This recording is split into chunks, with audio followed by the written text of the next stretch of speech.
अस्सलामुअलैकुम दोस्तों, I am your instructor Shakeel Khan. और दोस्तों मैं आपको खुशामदीद कहता हूँ नोट जेएस कोर्स में।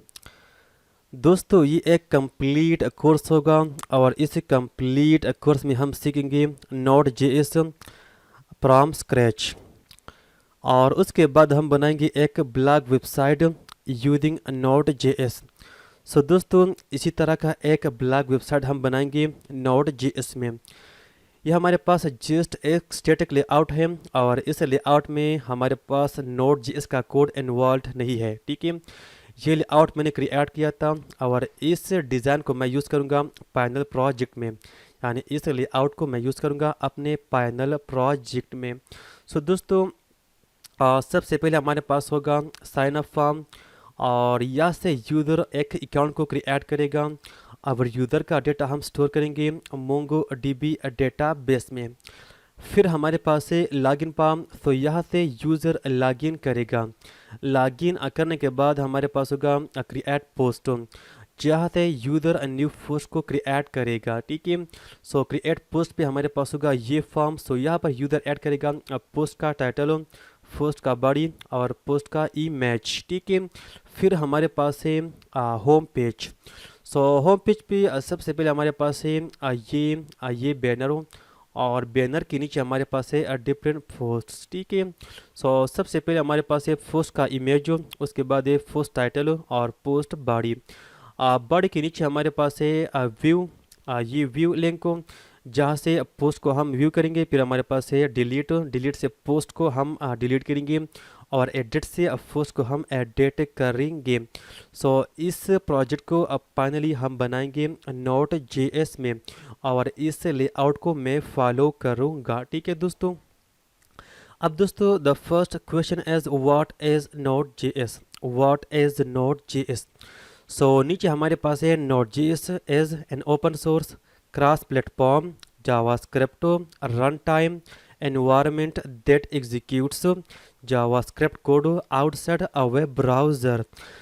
सो दोस्तों अब मैं आपको स्टेप बाय स्टेप समझाता हूँ। सबसे पहले हमारे पास है node JS as an open source. अब दोस्तों ओपन सोर्स का मतलब क्या है? ओपन सोर्स का मतलब ये है कि नोट जेएस को कोई भी यूज़ कर सकता है। ओपन सोर्स का मतलब ये है कि नोट जेएस को कोई भी डेवलपर यूज़ कर सकता है। फिर हमारे पास है क्रॉस प्लेटफॉर्म। सो दोस्तों क्रॉस प्लेटफॉर्म का मतलब ये है कि नोट जेएस किसी भी ऑपरेटिंग सिस्टम पे रन हो सकता है, यानी Windows, Mac operating system, Linux, किसी भी ऑपरेटिंग सिस्टम पे नोट जेएस रन हो सकता है। फिर हमारे पास है जावास्क्रिप्ट रन टाइम एनवायरनमेंट। अब दोस्तों रन टाइम एनवायरनमेंट क्या है? रन टाइम एनवायरनमेंट वो एनवायरनमेंट होता है जो ऑपरेटिंग सिस्टम प्रोवाइड करता है एक सॉफ्टवेयर को रन करने के लिए। रन टाइम एनवायरनमेंट वो एनवायरनमेंट होता है जो ऑपरेटिंग सिस्टम प्रोवाइड करता है एक सॉफ्टवेयर को रन करने के लिए। फिर हमारे पास है that executes JavaScript code outside a web browser. So दोस्तों नोट जेएस असल में हमें एक एनवायरनमेंट प्रोवाइड करता है जिसकी थ्रू से हम जावास्क्रिप्ट कोड रन कर सकते हैं ऑन द कंप्यूटर या ऑन द सर्वर, यानी जावास्क्रिप्ट का कोड हम रन कर सकते हैं आउटसाइड अ वेब ब्राउज़र। अब दोस्तों मैं आपको थोड़ा सा ओवरव्यू देता हूँ अबाउट जावास्क्रिप्ट। दोस्तों 2009 से पहले जावास्क्रिप्ट का इस्तेमाल था ओनली इन द ब्राउज़र। 2009 से पहले जावास्क्रिप्ट का इस्तेमाल था ओनली इन द ब्राउज़र। फिर 2009 में रयान दाल ने इजाद किया नोट जेएस को। 2009 में रयान दाल ने इजाद किया नोट जेएस को। दोस्तों नोट जेएस असल में यूज़ करता है जावास्क्रिप्ट को और नोट जेएस के थ्रू से किसी भी डायनामिक वेबसाइट को हम बना सकते हैं, बिल्कुल पीएचपी, एएसपी और जेंगो की तरह। सो नोट जेएस आने के बाद जावास्क्रिप्ट थोड़ा सा इम्प्रूव हुआ। नोट जेएस आने के बाद जावास्क्रिप्ट थोड़ा सा इम्प्रूव हुआ। उसके बाद 2013 में गिटहब ने इजाद किया इलेक्ट्रॉन जेएस फ्रेमवर्क को। 2013 में गिटहब ने इजाद किया इलेक्ट्रॉन जेएस फ्रेमवर्क को। दोस्तों इलेक्ट्रॉन जेएस फ्रेमवर्क असल में यूज़ करता है जावास्क्रिप्ट को और इलेक्ट्रॉन जेएस फ्रेमवर्क के थ्रू से हम किसी भी डेस्कटॉप ऐप को हम बना सकते हैं और दोस्तों इलेक्ट्रॉन जेएस का सबसे बड़ा एग्जांपल हमारे पास है विजुअल स्टूडियो कोड एडिटर, जो मैं यूज़ करूंगा इस कोर्स में। दोस्तों विजुअल स्टूडियो कोड एडिटर बना है इलेक्ट्रॉन जेएस फ्रेमवर्क में। इसके अलावा स्काइप ऐप भी बना है इलेक्ट्रॉन जेएस फ्रेमवर्क में। सो दोस्तों इलेक्ट्रॉन जेएस आने के बाद जावास्क्रिप्ट और भी इम्प्रूव हुआ। उसके बाद 2015 में फेसबुक ने पब्लिकली रिलीज़ किया रिएक्ट नेटिव फ्रेमवर्क को। दोस्तों रिएक्ट नेटिव फ्रेमवर्क इजाद किया है फेसबुक ने, और रिएक्ट नेटिव असल में यूज़ करता है जावास्क्रिप्ट को। और रिएक्ट नेटिव फ्रेमवर्क के थ्रू से हम किसी भी मोबाइल ऐप को हम बना सकते हैं।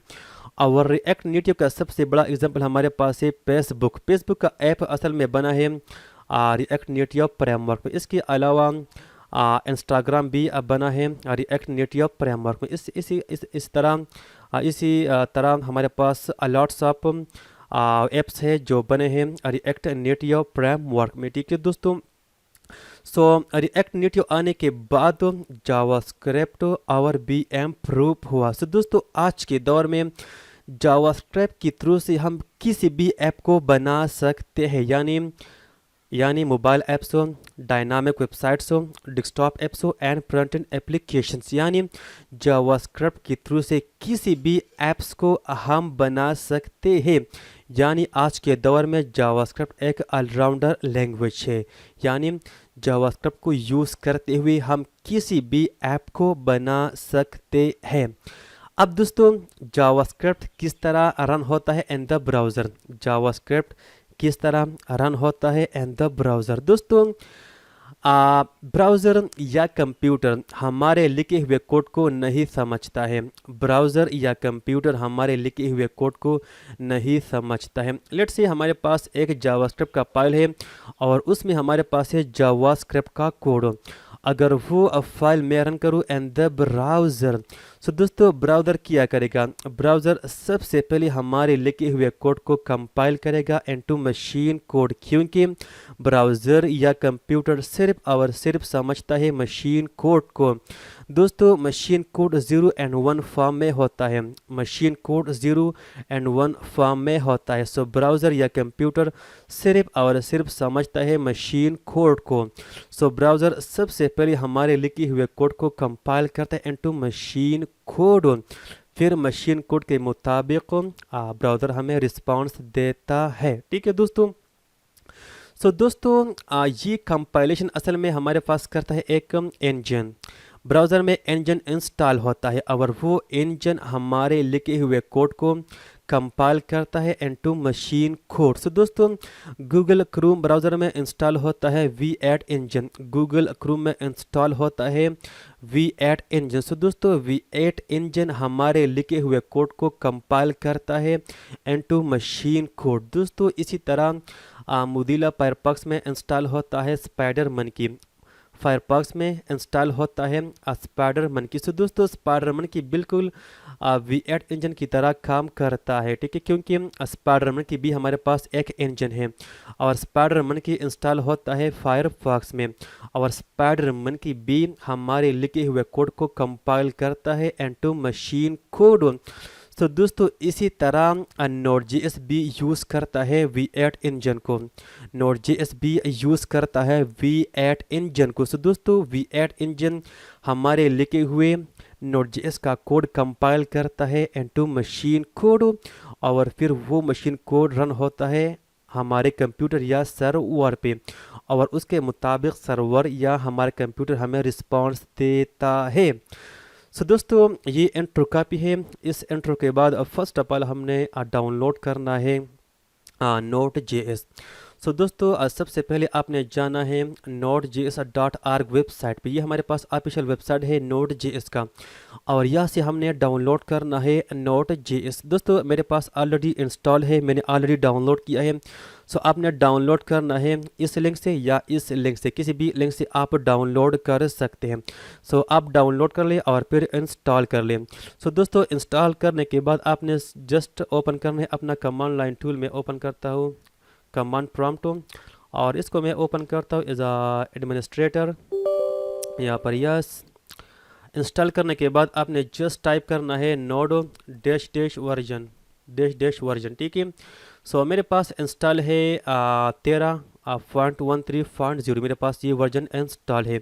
अगर आपके पास इसी तरह का एक मैसेज आया, सो दैट्स मीन आपका Node.js इंस्टॉल है सक्सेसफुली। सो यहाँ पर आपके पास कोई भी वर्जन हो सकता है, ठीक है। अभी हमारे पास है, ये हमारे पास है लेटेस्ट वर्जन, ये वाला, ठीक है, 14.4.0, ठीक है, ये हमारे पास है लेटेस्ट वर्जन, ठीक है। इसको इंस्टॉल करने के बाद फिर हमने डाउनलोड करना है एक एडिटर। सो दोस्तों इस कोर्स में मैं यूज़ करूँगा विजुअल स्टूडियो कोड एडिटर, मेरे पास ऑलरेडी इंस्टॉल है। सो इस वेबसाइट से आप डाउनलोड कर सकते हैं। नीचे हमारे पास है डाउनलोड फॉर विंडोज़, ठीक है। सो आप यहाँ से डाउनलोड कर सकते हैं, मेरे पास ऑलरेडी इंस्टॉल्ड है, ठीक है।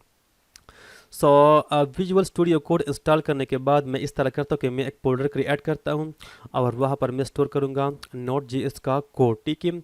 सो मैं इस तरह करता हूँ कि एफ ड्राइव के अंदर मैं एक फोल्डर क्रिएट करता हूँ। यहाँ पर मैं आता हूँ, यहाँ पर हमारे पास होगा न्यू फोल्डर, फोल्डर का नेम होगा नोड बेसिक्स। और यहाँ पर मैं अब जो हमारे पास है ये टर्मिनल यानी ये कमांड प्रॉम्प्ट, इसके अंदर मैं टारगेट करता हूँ इस नोड बेसिक्स फोल्डर को। दोस्तों ये फोल्डर हमारे पास मौजूद है ऐप ड्राइव के अंदर, यहाँ पर आप देख सकते हैं ये मौजूद है ऐप ड्राइव के अंदर, ठीक है। सो आप अपना फोल्डर किसी भी ड्राइव में क्रिएट कर सकते हैं। सो मैं इस तरह करता हूँ कि मैं मूव करता हूँ into app directory. So simply यहाँ पर मैं टाइप करता हूँ जस्ट ऐप और फिर कोलोन। सो ये मुझे मूव करेगा इनटू ऐप डायरेक्टरी। फिर मैं करता हूँ सीडी। दोस्तों सीडी का मतलब है चेंज डायरेक्टरी, यानी मैं अपना फोल्डर चेंज करता हूँ। मैं जाता हूँ इनटू नोड बेसिक्स फोल्डर के अंदर, ठीक है, यानी इस फोल्डर के अंदर एंटर। यहाँ पर देखिए अब मैं मौजूद हूँ नोड बेसिक्स फोल्डर के अंदर, ठीक है। और फिर आपने यहाँ पर टाइप करना है कोड डॉट। सो ये कमांड ओपन करेगा हमारे फोल्डर को विजुअल स्टूडियो कोड एडिटर में, ठीक है। That's great. यहाँ पर देखें हमारे पास है नोड बेसिक्स फोल्डर हो। अब इसके अंदर एक न्यू फाइल मैं क्रिएट करता हूँ। यहाँ पर मैं आता हूँ न्यू फाइल app.js। दोस्तों एक्सटेंशन हमारे पास होगा .js, क्योंकि यहाँ पर हम ऐड करेंगे जावास्क्रिप्ट का कोड, यानी हम लिखेंगे जावास्क्रिप्ट का कोड, ठीक है। सो दोस्तों यहाँ पर सिंपली मैं टाइप करता हूँ कांस्ट और फिर नेम, यानी एक वेरिएबल मैं डिफाइन करता हूँ और इस वेरिएबल के अंदर मेरे पास एक नेम होगा। सो लेट्स से माय नेम शकील खान। और नीचे मैं करता हूँ कंसोल डॉट लॉग और नेम वेरिएबल को मैं करता हूँ आउटपुट्स। यहाँ पर just name semicolon save the file. अब दोस्तों इस फाइल को मैं रन करता हूँ। सी हमारे पास है फर्स्ट Node.js ऐप, ये हमारे पास है फर्स्ट Node.js ऐप। सो दोस्तों आपने जस्ट ओपन करना है अपना कमांड लाइन टूल और यहाँ पर मैंने टारगेट किया है नोड बेसिक्स फोल्डर। दोस्तों आपने मस्ट यहाँ पर टारगेट करना है अपना फोल्डर जो यहाँ पर मैंने ओपन किया है VS कोड में, ठीक है। सो यहाँ पर मेरे पास टारगेट है ऑलरेडी नोड बेसिक्स फोल्डर, ठीक है। सो अब यहाँ पर आपने जस्ट टाइप करना है नोड, ठीक है। सो नोड का मतलब है Node.js और फिर आपने ऐड करना है फाइल का नेम जिस फाइल को आपने रन करना है, ठीक है। सो मेरे पास है app.js। तो मैं करता हूँ app.js, ठीक है, और फिर एंटर की मैं प्रेस करता हूँ। सो दोस्तों यहाँ पर देखें हमारे पास है शकील खान, हमारे पास है शकील खान। अब दोस्तों जो हमारे पास है रिजल्ट, ये एक ब्लैक स्क्रीन के अंदर है, ये एक ब्लैक स्क्रीन के अंदर है। सो दोस्तों डोंट वरी, इस वीडियो में मैं आपको जस्ट बेसिक समझाऊंगा कि किस तरह से Node.js हम यूज़ कर सकते हैं। इंशाल्लाह नेक्स्ट वीडियो में हम क्रिएट करेंगे अपना एक सर्वर और फिर वो सर्वर हम एक्सेस करेंगे इन द ब्राउज़र। सो फिर आउटपुट हमें मिलेगा इन द ब्राउज़र, ठीक है। सो इस वीडियो में मैं आपको जस्ट बेसिक समझाऊंगा कि किस तरह से Node.js वर्क करता है। सो दोस्तों यहाँ पर ब्लैक स्क्रीन के अंदर आप देख सकते हैं कि हमारे पास है शकील खान। लेट्स से यहाँ पर इसको मैं करता हूँ change, for example Shakeel, just Shakeel save the file. अब यहाँ पर मैं दोबारा रन करता हूँ अपने कमांड को नोड app.js। सो अब हमारे पास है शकील, ठीक है। अब दोस्तों मैं इस तरह करता हूँ कि एक फाइल मैं क्रिएट करता हूँ क्रिएट नहीं, एक फाइल को मैं रीड करता हूँ using a node J S. So यहाँ पर एक फाइल मैं क्रिएट करता हूँ। यहाँ पे फाइल हमारे पास होगा for example app dot T X T. और इस टी एक्स टी के अंदर हमारे पास होगा हेलो शकील खान। अब दोस्तों app dot T X T के अंदर हमारे पास है हेलो शकील खान। सो मैं चाहता हूँ कि इस कंटेंट को मैं रीड करूँ using a node J S T के। हेलो शकील खान को मैं रीड करना चाहता हूँ यूजिंग नोट जे एस। ठीक है। सो दोस्तों सबसे पहले हमने एक मॉड्यूल इंपोर्ट करना है जो नोट जेएस का एक कोर मॉड्यूल है। ठीक है। सो यहाँ पर मैं जस्ट करता हूँ कांस्टो और मैं एक वेरिएबल क्रिएट करता हूँ। वेरिएबल का नेम होगा for example F S O. So F S का मतलब है फाइल सिस्टम, एफ एस का मतलब है फाइल सिस्टम। और दोस्तों यहाँ पर एक मॉड्यूल को मैं इंपोर्ट करता हूँ, एक मॉड्यूल को मैं एक्सेस करना चाहता हूँ। सो दोस्तों नोड.जेएस में किसी भी मॉड्यूल को अगर हमने एक्सेस करना है, सो हम यूज़ करेंगे रिक्वायर और फिर यहाँ पर हम देंगे कवर मॉड्यूल का नेम। सो दोस्तों मॉड्यूल हमारे पास है एफ एस। दोस्तों एफ एस हमारे पास एक कवर मॉड्यूल है, एफ एस हमारे पास एक कवर मॉड्यूल है। ठीक है, यानी ये ऑलरेडी इंस्टॉल है नोड.जेएस के अंदर। ठीक है। सो अब दोस्तों इस एफ एस के थ्रू से अब फाइल्स को मैं क्रिएट डिलीट एंड रीड कर सकता हूँ। ठीक है। सो फर्स्ट ऑफ ऑल मैं चाहता हूँ कि इस फाइल को मैं रीड करूँ, app dot T X T file को मैं रीड करना चाहता हूँ। उससे नीचे मैं आता हूँ और मैं यूज़ करता हूँ एफ एस। ठीक है। सो इस एफ एस का मतलब है ये एफ एस वेरिएबल, क्योंकि इसके अंदर हमारे पास स्टोर है ये F S. F S stands for file system, F S stands for file system. ठीक है दोस्तों। सो एफ एस डॉट और अब यहाँ पर हमारे पास है डिफरेंट फंक्शंस। एक हमारे पास है रीड फाइल। ठीक है, रीड फाइल। और दोस्तों यहाँ पर जिस फाइल को हमने रीड करना है उस फाइल का पाथ यहाँ पर हमने देना है। ठीक है। सो मैं रीड करना चाहता हूँ simply app dot T X T file को, app dot T X T file को। ठीक है। फिर यहाँ पर हमारे पास होगा एक कॉल बैक फंक्शन और ये असल में रिसीव करेगा एरर को। लेट से अगर हमारे पास कोई एरर हो और उसके बाद हमारे पास होगा डेटा, जिस डेटा को हमने एक्सेस करना है। ठीक है। और दोस्तों यहाँ पर मैं यूज़ करता हूँ एरो फंक्शन। ठीक है, यहाँ पर मैं यूज़ करता हूँ एरो फंक्शन को। सो यहाँ पर लेट से if not error, not error. अगर हमारे पास एरर ना हो तो फिर क्या करो, फिर कंसोल डॉट लॉग करो डेटा को, यानी इस डेटा को। ठीक है। सो अब मैं जाता हूँ इनटू द ब्राउज़र और यहाँ पर मैं करता हूँ node app dot J S. So दोस्तों यहाँ पर देखें हमारे पास है बफर और फिर हमारे पास सम डिजिट्स है, फिर हमारे पास है सम digits. So let's say I want to read this actual data, I want to read this actual data. So यहाँ पर हमने जस्ट यूज़ करना है टू स्ट्रिंग फंक्शन। ये जावास्क्रिप्ट का एक फंक्शन है जो किसी भी नंबर को कन्वर्ट करता है इनटू स्ट्रिंग, जो किसी भी नंबर को कन्वर्ट करता है इनटू स्ट्रिंग। ठीक है। सो आपने जस्ट यूज़ करना है टू स्ट्रिंग फंक्शन। अब यहाँ पर मैं दोबारा आता हूँ और मैं दोबारा रन करता हूँ node app dot J S.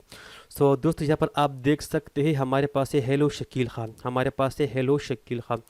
Let's say इस मैसेज को मैं चेंज करना चाहता हूँ, hello my name is Shakeel Khan, save the file.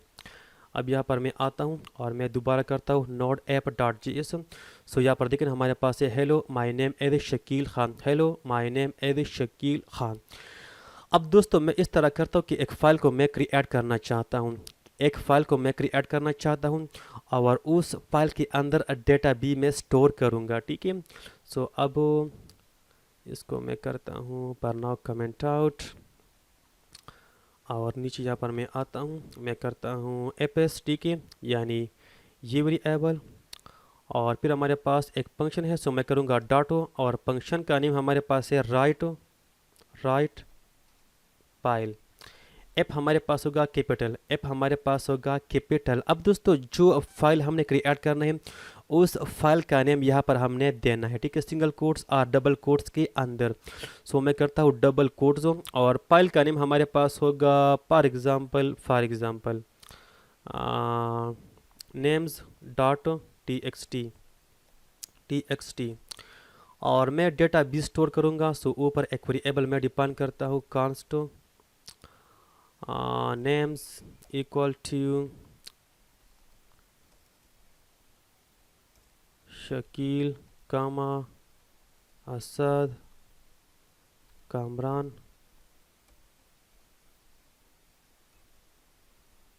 Bilal. ठीक है, अब ये डेटा मैं स्टोर करना चाहता हूँ इस फाइल के अंदर जो हमारे पास क्रिएट होगा। सो यहाँ पर मैंने जस्ट पास करना है नेम्स। ठीक है, और फिर हमारे पास होगा एक call back function. So let's say अगर हमारे पास कोई एरर हो सो वो यहाँ पे डिस्प्ले होगा। So let's say if not error display करो console dot log your file has been created save the file. अब मैं जाता हूँ इनटू कमांड लाइन टूल और यहाँ पर मैं सबसे पहले करता हूँ CLS यानी मैं क्लियर करता हूँ और यहाँ पर मैं दोबारा रन करता हूँ नोड ऐप डॉट JS। ठीक है, सो दोस्तों यहाँ पर देखिए हमारे पास है your file has been created और यहाँ पे देखिए हमारे पास है names.txt और इसके अंदर हमारे पास है शकील असद कामरान बिलाल। अब दोस्तों जेसन फाइल को भी हम क्रिएट कर सकते हैं, जेसन फाइल को भी हम क्रिएट कर सकते हैं। ठीक है, सो लेट्स से इसको मैं करता हूँ कमेंट आउट और यहाँ पर मैं इस तरह करता हूँ कि सबसे पहले एक ऑब्जेक्ट मैं क्रिएट करता हूँ और वो ऑब्जेक्ट मैं स्टोर करूँगा जेसन फाइल के अंदर। से यहाँ पर मैं करता हूँ कांस्ट और हमारे पास होगा एनपो इक्वल टू ये एक एरे होगा और इस एरे के अंदर हमारे पास होगा एक ऑब्जेक्ट, इसका आईडी होगा 1। फिर हमारे पास होगा नेम शकील, फिर हमारे पास होगा ईमेल हमारे पास होगा एनीथिंग कोई भी रैंडम ईमेल हो shakil@gmail.com। फिर मैं करता हूँ कामा, हमारे पास होगा दूसरा ऑब्जेक्ट, लेट्स कॉपी दैट और हमारे पास होंगे 3 ऑब्जेक्ट्स। मैं करता हूँ ID2 और ये नेम हमारे पास होगा बिलाल और ईमेल हमारे पास होगा बिलाल और आईडी हमारे पास होगा 3 और यहाँ पे होगा जवाद। सो ईमेल भी हमारे पास होगा जवाद। ठीक है, और नीचे मैं आता हूँ, मैं करता हूँ एपेस जो ऊपर हमारे पास है और फिर मैं करता हूँ राइट फाइल। सो दोस्तों फाइल का नेम हमारे पास होगा info.json। सो .json मीन्स हमारे पास एक फाइल क्रिएट होगा और फाइल हमारे पास होगा जेसन फाइल और उसके अंदर मैं डेटा स्टोर करूँगा। सो डेटा हमारे पास होगा ये डेटा। ठीक है, यहाँ पे मैं ऐड करता हूँ कामा इस तरह। अब दोस्तों ये हमारे पास एक एरे ऑब्जेक्ट्स है जावा स्टेप का, लेकिन इस एरे को मैं कन्वर्ट करता हूँ इनटू जेसन स्ट्रिंग, इसको मैं कन्वर्ट करता हूँ इनटू जेसन डेटा। ठीक है, सो जावा स्टेप हमारे पास डिफरेंट मेथड्स अवेलेबल है। सो यहाँ पर मैं यूज़ करता हूँ जेसन कैपिटल में डॉट स्ट्रिंगिफाई। ठीक है, जो इस इन ऑब्जेक्ट्स को कन्वर्ट करेगा इनटू जेसन ऑब्जेक्ट। ठीक है, और इसे मैं पास करता हूँ इनपो एरे। ठीक है, और फिर हमारे पास होगा एक कॉल बैक फंक्शन। लेट्स से हमारे पास कोई एरर है। ठीक है, so let's say if not error क्या करो कंसोल डॉट लॉग करो और your JSON file has been created, that's it, save the file. So अब यहाँ पर मैं आता हूँ और मैं सिंपली करता हूँ node app dot JS। So दोस्तों यहाँ पर देखिए ना हमारे पास है your JSON file has been created और यहाँ पर आप देख सकते हैं हमारे पास है info.json। इसको मैं करता हूँ ओपन। यहाँ पर देखिए ना हमारे पास है एरे और इस एरे के अंदर हमारे पास है डिफरेंट ऑब्जेक्ट्स और ये हमारे पास है जेसन डेटा। यहाँ पर देखिए ना ये हमारे पास है जेसन डेटा। अब दोस्तों लेट्स से अगर मैंने एक फाइल डिलीट करना है, अगर एक फाइल मैंने डिलीट करना है तो मैं क्या करूँगा, इस फाइल को मैं करता हूँ कमेंट आउट, इस कोड को, सॉरी नॉट फाइल।